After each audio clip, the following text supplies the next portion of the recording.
So, funny thing happened this week as I'm flying back from Washington, D.C.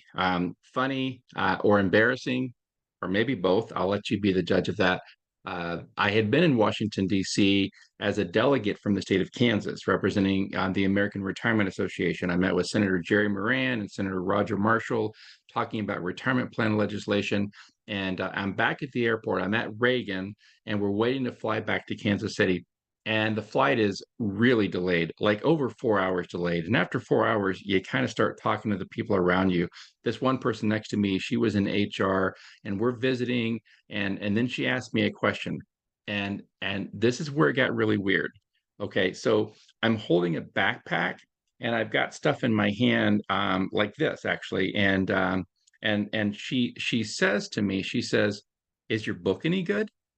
And I look down and there is a picture of my book on the face of my screen. And so I looked up at her and I said, um, yeah, I mean, I think it's pretty good. And and she said, or the other lady said, "Oh, I've been wanting to read that book. It's on my list to get to next."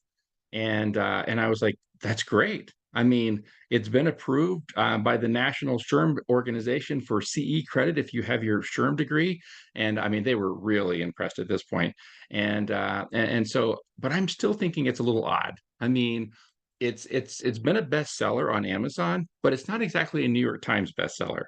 So I looked down again at my phone and I said, "Do you mean the book that I wrote?" And then, like, almost simultaneously, one person in the crowd said, "You wrote Atomic Habits?" And if everybody, or it felt like everybody turned around and looked at me, and then the ladies noticed that on the face of my phone was a copy of my book, and I realized that underneath my phone was a copy of Atomic Habits.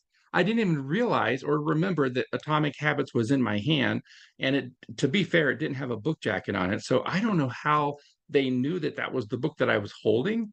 Um, I thought it was a joke. I mean, you don't normally walk up to an author and say, "Is your book any good?"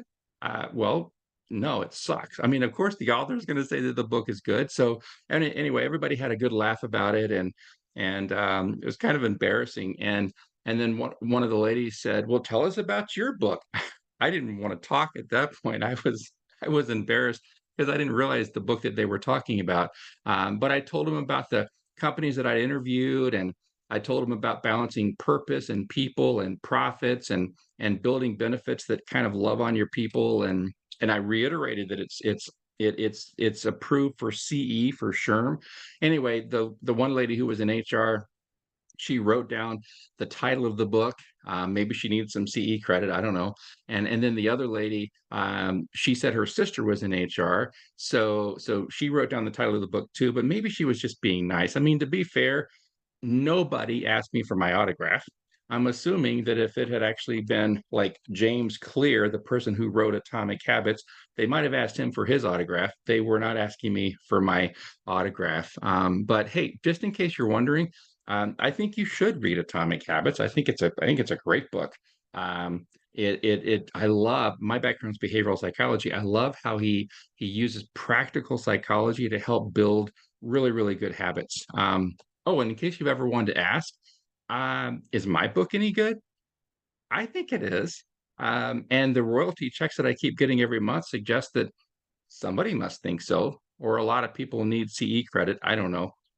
But what I will tell you is if this book doesn't encourage you to treat your employees better and inspire you to lead with a benefits plan that balances people and purpose, if it doesn't help you to be a better leader, I'll buy it back from you. But in case you were wondering, I think it's pretty good.